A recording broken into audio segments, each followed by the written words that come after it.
ఎవడైతే నాకేంటి అని రాజశేఖర్ది అనుకుంటా ఓ సినిమా ఉంది. అలాగే నా ఛానల్ నా ఇష్టం అంటూ అప్పట్లో మన పవన్ కళ్యాణ్ గారి సోదరుడు నాగబాబు పెట్టింది ఉంది. ఈ తరహాలోనే జగన్మోహన్ రెడ్డి ఇంతకుముందు ప్రభుత్వంలో ఉన్నప్పుడు జరిగింది.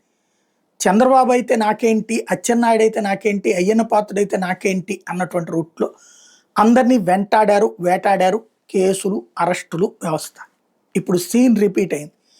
జగన్ అయితే నాకేంటి, లేకపోతే ఆంజనేయులు అయితే నాకేంటి, లేకపోతే కనుక మంత్రులు అయితే మాకేంటి, ఎమ్మెల్యేలు అయితే మాకేంటి అప్పట్లో ఉన్నటువంటి వాళ్ళు అన్న కోణంలో వీళ్ళు ఇప్పుడు కేసులు పెడుతున్నారు. వరుసబెట్టి జరుగుతున్నటువంటి కేసులతో జగన్ని కెలికి పారేస్తున్నారు. జగన్ ఇక జీవితంలో మళ్ళీ రాజకీయాల్లో ఉండకూడదన్నటువంటి స్థాయిలో ఒత్తిడి చేస్తున్నారు.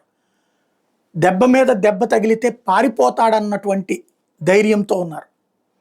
గతంలో సోనియా గాంధీ ఇట్లాగే దెబ్బ మీద దెబ్బ కొట్టింది, జైల్లో కూడా పడేసింది. కానీ అదే సోనియా గాంధీ పరిస్థితులు ఎదురు తిరిగినప్పుడు తెలంగాణ ఉద్యమం ఫ్లేరప్ అయ్యి తమకే ఎసరొచ్చేటటువంటి సందర్భంలో జగన్ని బయటికి వదలక తప్పలేదు. వదిలినటువంటి జగన్ కాంగ్రెస్ పార్టీని 2 రాష్ట్రాలు భూస్థాపితం చేశాడు. మళ్ళీ పుంజుకోవడానికి 10 సంవత్సరాలు పట్టింది తెలంగాణలో. ఇప్పటికీ అత్యవసర లెక్కే ఉంది. ఆంధ్రప్రదేశ్లో ఇక అసలు జీవితంలో లేచే పరిస్థితి లేదు.